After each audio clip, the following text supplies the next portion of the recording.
No one could accuse Kaylee Uchis of wasting time.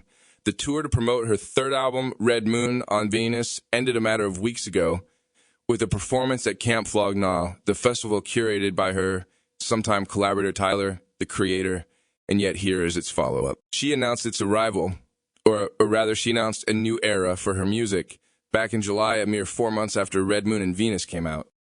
Perhaps like persisting and calling new albums eras, this is just the way artists do things these days. In a world of constant distractions, overburdened with new music, you can't afford to hang about for fear that the audience will move on to someone else. Or perhaps it has something to do with the artist's history.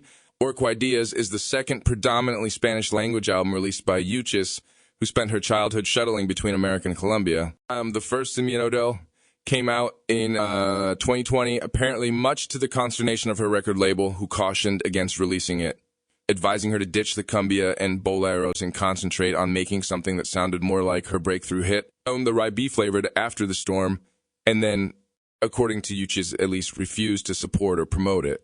The album failed to chart.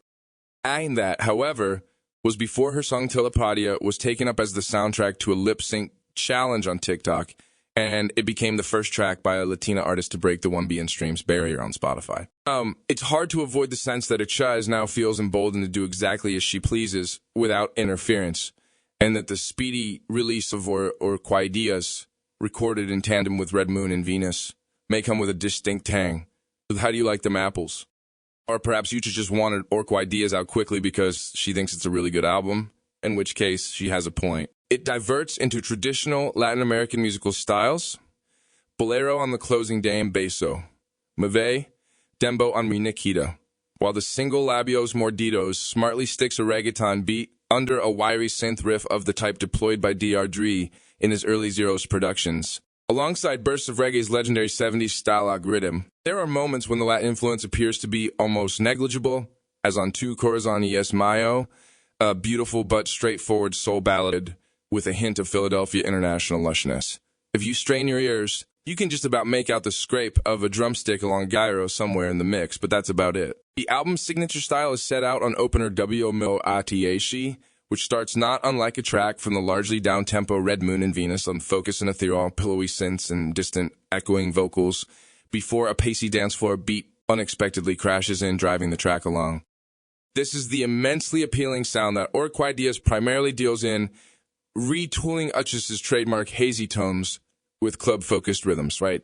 Four-to-the-floor pulses derived from house music, mid-tempo disco on Igual and Angel, the offbeat stutter of reggaeton, a vaguely trap-like drum machine snap that cuts through the 80-cent soul ballad Perdiste. It's an approach that really works. Yet, to level of criticism at Red Moon and Venus, it might be that the album seemed to prize the creation of a mood over songs.